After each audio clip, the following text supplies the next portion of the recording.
آپ کی نادانی اور بے وقوفیاں آپ کی پہرادار بنی بیٹھی ہیں اور آپ کو سمجھ ہی نہیں آتی کہ میں کیا کر رہی ہوں۔ لہٰذا میں آپ کی عقل ٹھکانے کے لیے آپ کو آپ کے والدین کے ہاں پورے 1 ہفتے کے لیے چھوڑوں گا۔ اس دوران اچھی طرح سے ازدواجی زندگی کے فکری تقاضوں کو خوب ازبر کر کے آنا اور اچھی طرح سوچ بھی لینا۔ وہ دوبارہ اس کے دوسری کار پر جسارت سے خود کو باز نہ رکھ پایا۔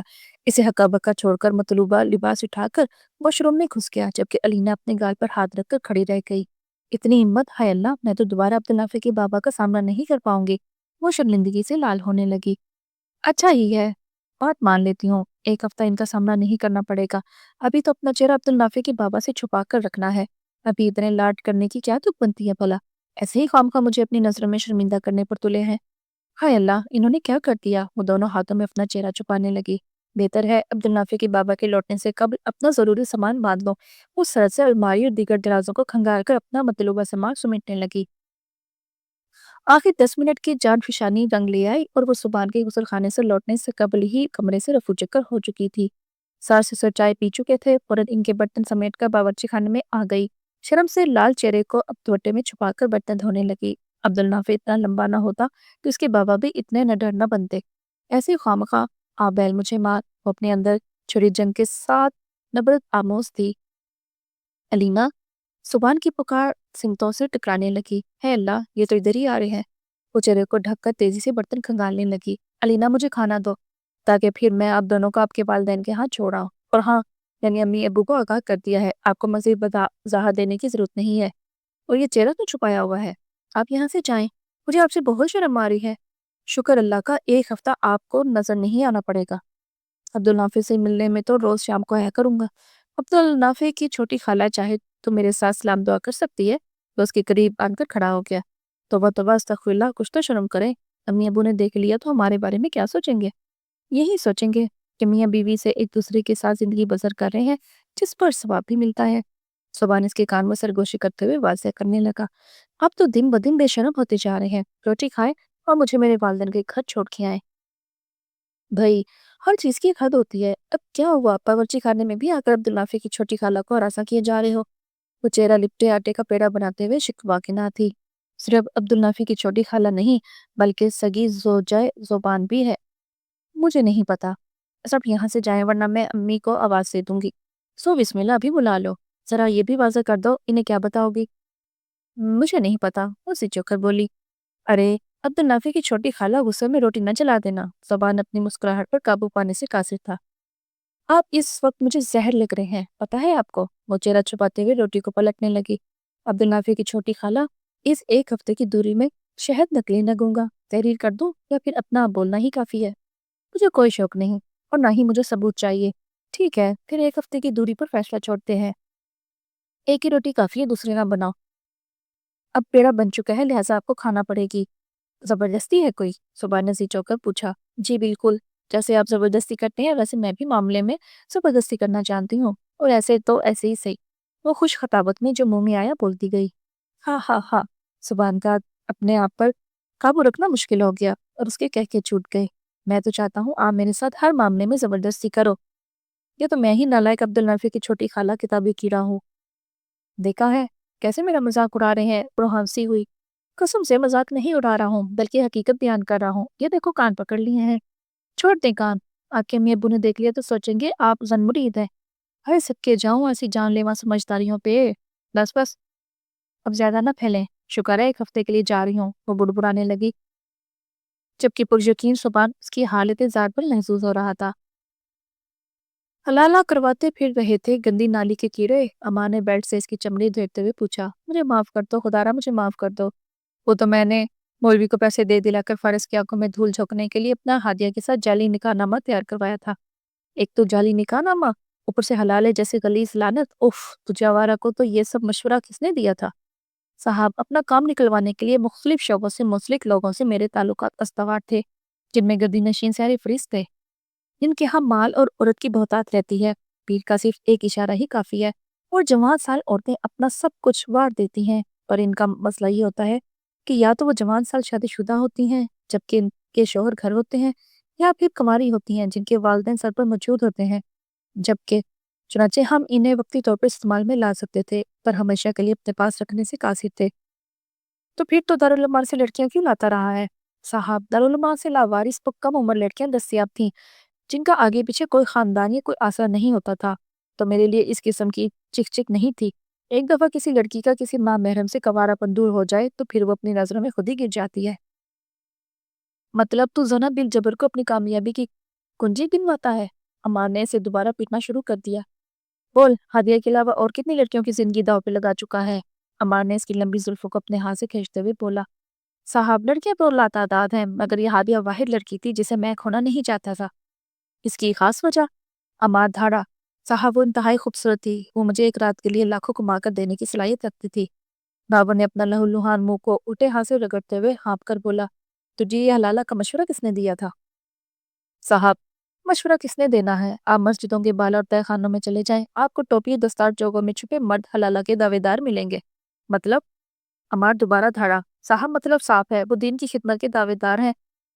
وہ یہ ایک رات کی نکاح کو فخری انداز میں لوگوں کو پیش کر کے دوسرے مردوں کی بیویوں کے ساتھ شباشی کر کے انہیں ایک دو دن بعد واپس طلاق دے دیتے ہیں۔ میں نے بھی یہ سب دیکھا تو سوچا کیوں نہ میں بھی یہ کام میں اپنا حصہ بنا لیتا ہوں۔ تم مسجد بھی جاتے ہو؟ جی صاحب، محلے میں اپنا مقام برقرار رکھنے کے لیے جانا پڑتا ہے۔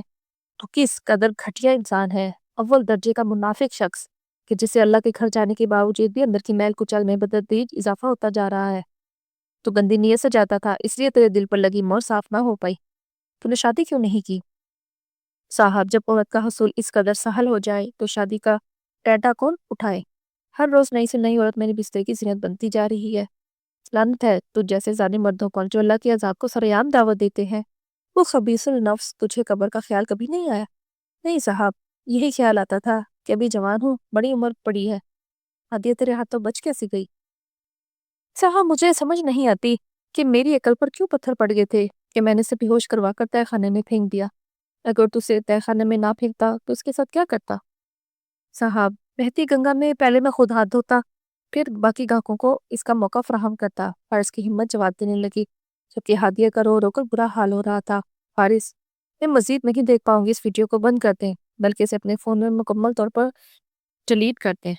ہادیہ، کچھ بھی نہیں ہوگا، دیکھو کیسے اللہ نے تمہیں انسانی کے چنگل سے باہر نکال دیا۔ لگتا ہے تمہارے والدین بہت سخی تھے۔ فارس، حقیقت میں میرے والدین بہت سخاوت کرتے تھے، شاید ان کی نیکیاں ان کی زندگی میں مانگی گئی دعائیں ان کی بیٹی کے کام آ گئیں اور اللہ نے مجھے بچا لیا، وگرنہ آج میں بھی ٹوٹی پھوٹی گناہ کی اس دلدل کا حصہ ہوتی۔ وہ رو رو کر نڈھال ہو چکی تھی کہ میں نے تمہیں ویڈیو اس لیے نہیں دکھایا کہ تم خود کو اور آنے والے مہمان کو ہلکان کر دو، بلکہ تمہارے دل کے اطمینان کے لیے دکھایا ہے کہ تمہارا مجرم اب انجام کو پہنچ کر اپنی سزا کاٹ رہا ہے۔ وارث نے روتی بلکتی نازک سی بیوی پر اپنی محبتیں نچھاور کرنا شروع کر دی۔ زن مرید تو اس وقت یہاں کیا کرنے آیا ہے؟ جناب، زن مریدوں کے سردار تھانے دار انس صاحب، میرا سگا سسرال ہے، میرا جب جی چاہے گا میں آؤں گا، آپ کو کوئی اعتراض ہے؟ اعتراض تو بنتا ہے کمینے، آج پھر تو پورے 2 گھنٹے پہلے کام چھوڑ کر آ گیا تھا۔ انس، مجھے تیری ممتا جیسی دوستی پر بہت ناز تھا، مجھے پتا تھا تو اپنی ممتا بھری طبیعت کے پیش نظر میرا کام سنبھال لے گا، بس اسی لیے گھر جلدی آ گیا تھا۔ اور تو سنا، نالائق انسان، روز کام پر تجھے بھی سناتا رہتا ہوں۔ تو سنا نئے والد۔ بس یار، عبدالنافع اور علینا کو ایک ہفتے یہاں پر قیام کے لیے چھوڑنے آ رہا ہوں۔ کیوں؟ انس کو عجیب سا لگا۔ وہ میں نے سوچا علینا اور عبدالنافع کچھ دن ننیال کے ساتھ گزار لیں، پھر علینا کالج شروع کرے گی، پھر تو کمینہ اتنا مشکوک کیوں بن رہا ہے؟ میرا مشکوک ہونا بنتا ہے کیونکہ تو زینا کو تو ایک رات یہاں پر گزارنے نہیں دیتا تھا اور اب علینا کو پورے ایک ہفتے کے لیے چھوڑنے جا رہا ہے۔ سچی سچی بتا، ورنہ مجھ سے اچھی تشخیص کوئی نہیں کر سکے گا۔ یار انس، تو شکی بیویوں کا ریکارڈ توڑنے جا رہا ہے۔ زینا اور علینا کا کوئی کیا مقابلہ؟ مطلب؟ اس نے کڑے تیوروں سے اسے گھورا۔ بھئی یہ کم عمر ہے، نہ سمجھ ہے، اسے ہر وقت گھریلو ذمہ داریوں میں باندھ کر رکھنا کہاں کی دانش مندی ہے؟ کچھ دن اسے بھی ماں کے گھر آرام کی ضرورت ہے۔ اب اگر میں عبدالنافع کو اپنے پاس رکھوں تو بھی یہ جاتی ہے، کیونکہ علینا سے اور وہ علینا سے بہت مانوس ہو چکا ہے، اس لیے دونوں کو یہاں پر چھٹیاں منانے کے لیے چھوڑا ہے اور میں روز شام کو ملنے آیا کروں گا۔ تجھے کوئی اعتراض؟ سو بھی پکی بات ہے نا، اگر کوئی اور مسئلہ ہے تو بتا، ورنہ میں تیری کھالو دھیر دوں گا۔ شکی بیوی کے استاد، اور کوئی ایسی بات نہیں، اب رانی بھابی کے ہاتھ کی چائے منگوا تاکہ میں پی کر جاؤں، صبح پھر کام پر بھی جانا ہے۔ ہائے، وہ بڑے صاحب کی جان دیدہ گھوریاں تو میری جان کو آ جاتی ہیں۔ صبح نے بات کو بتلا، تو بات کا رخ نہ بدل سو بھی۔ انس، میرا جی چاہ رہا ہے تجھے تھانے والے لیتر سے لال کر دوں۔ کمینہ بتا تو رہا ہوں ان 2 معصوموں کو چھٹیاں منانے کے لیے چھوڑا ہے۔ اب اگر تم نے شک کیا تو میں تیرا حشر نشر بگاڑ دوں گا۔ اچھا، اب زیادہ جذباتی نہ ہو، میں ذرا چائے کا بول کر آتا ہوں۔ دونوں دوست بیٹھک میں بیٹھے ایک دوسرے کو تسلی دینے میں کوشاں تھے، جبکہ علینا عبدالنافع کو سلا کر اوپر اپنے والدین کے ہاں خوش کپیوں میں محو تھی۔ ہائے رانی، شکر ہے تم ادھر ہی مل گئی ہو یار۔ کیوں؟ پہلے میں آپ کو یہاں پر نہیں ملتی؟ وہ اس کو چھیڑنے لگی۔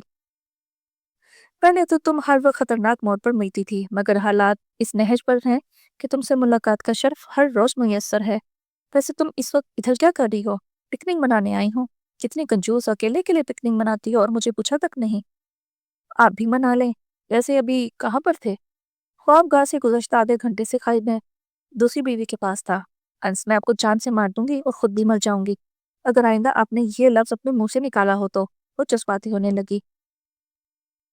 میری حساسی زوجہ محترمہ، آپ کا بہنوئی صوبان اف صوبی آپ کی چھوٹی بہن اور بھانجیوں کو اپنی والدہ کے ہاں 1 ہفتے کے لیے چھوڑنے آیا ہے، اور دوست کی محبت میں وہ میرے پاس نیچے آن بیٹھا ہے۔ ابھی کوئی گلہ شکوہ ہے تو بتاؤ، ابھی کی ابھی دور کر دیتا ہوں۔ نہیں ہے شکوہ، وہ بسرتے ہوئے بولی۔ اچھا، اب اپنے خوبصورت ترین ہاتھوں سے لذیذ ترین کڑک سی چائے کے ساتھ چند بسکٹس بھی میرے شاہی مہمان خانے میں بھجوا دو۔ ایک آپ اور شاہی، مجھے تو سمجھ نہیں آتی۔ بس ہم دونوں خاکساروں نے کبھی غرور نہیں کیا۔ خاکسار تھانے دار انس صاحب، ذرا اپنی خوبصورت ہاتھوں سے وہ پتیلی تھما دیں۔ جی یہ نئے سپنوں کی رانی صاحبہ، ابھی یا تمہارے پاس بیٹھ کر چائے کو گلا بھی دوں؟ چائے آپ کے بغیر بھی گل جائے گی، لہٰذا اپنے دوست اور میرے بہنوئی کے پاس تشریف لے جائیں۔ جی حکم۔ انس بیٹھک کی طرف پلٹا تو خارجی دروازے پر دستک نے چکنا کر دیا۔ بابا چچا بھی گھر پر موجود ہے، اس وقت کون ہو سکتا ہے؟ سوبی تو پاس میں ہی بیٹھا ہے۔ انس نے باہر صحن سے آنکھ لگائی اور خارجی دروازے کی طرف بڑھ گیا۔ باقی آپ کل کی نیکسٹ ایپیسوڈ میں سنیں گی۔